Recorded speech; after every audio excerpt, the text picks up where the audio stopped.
पत्नी की मदद से 7 लाख रुपए तक पर इनकम टैक्स बचा सकते हैं आप। ये 3 तरीके आएंगे काम। कुछ ऐसी ट्रांजैक्शन होती हैं जिन्हें अगर पति पत्नी साथ मिलकर यानी ज्वाइंट तरीके से करें तो काफी फायदा हो सकता है। अगर आप अपनी पत्नी के साथ मिलकर कुछ ज्वाइंट ट्रांजैक्शन करते हैं तो इससे आपका काफी टैक्स बच सकता है। पति पत्नी को एक दूसरे का हमसफर कहा जाता है। दोनों हर सुख दुख में एक दूसरे का साथ देते हैं। दोनों न सिर्फ इमोशनल सपोर्ट देते हैं बल्कि एक दूसरे को फाइनेंशियल सपोर्ट भी दे सकते हैं। कुछ ऐसी ट्रांजैक्शन होती हैं जिन्हें अगर पति पत्नी साथ मिलकर यानी ज्वाइंट तरीके से करें तो काफी फायदा हो सकता है। अगर आप अपनी पत्नी के साथ मिलकर कुछ ज्वाइंट ट्रांजैक्शन करते हैं तो इससे आपका काफी टैक्स बच सकता है। आइए जानते हैं कि किन किन तरीकों से आपकी पत्नी आपका इनकम टैक्स बचाने में मददगार साबित हो सकती है। अगर आप घर खरीदने की सोच रहे हैं तो उसे ज्वाइंट होम लोन लेकर खरीदें और दोनों के नाम पर रजिस्ट्री करवाएं। ऐसे में आप दोनों ही होम लोन पर मिलने वाले टैक्स बेनिफिट क्लेम कर सकते हैं। इस तरह से देखा जाए तो आपको टैक्स में दुगना फायदा होगा।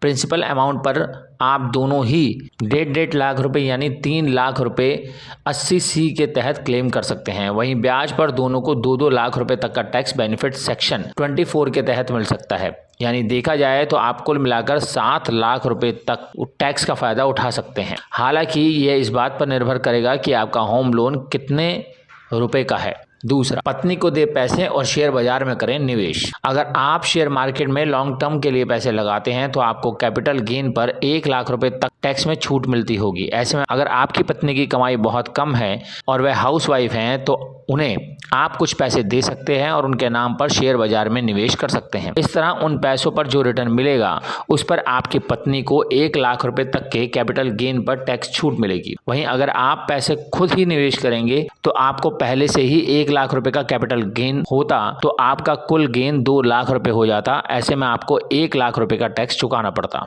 पत्नी की पढ़ाई के लिए एजुकेशन लोन। बहुत सी लड़कियां ऐसी होती हैं जो परिवार के दबाव में शादी तो कर लेती हैं लेकिन बाद में उन्हें लगता है कि उन्हें आगे भी पढ़ाई करनी है। ऐसे में अगर आप अपनी पत्नी के लिए एजुकेशन लोन लेते हैं तो उससे वह पढ़ाई कर सकती है तो आपको उस लोन पर लगने वाले ब्याज पर टैक्स में छूट मिलेगी। एजुकेशन लोन के ब्याज पर आप 8 सालों तक छूट प्राप्त कर सकते हैं। यह छूट आपको सेक्शन 80E के तहत मिलती है।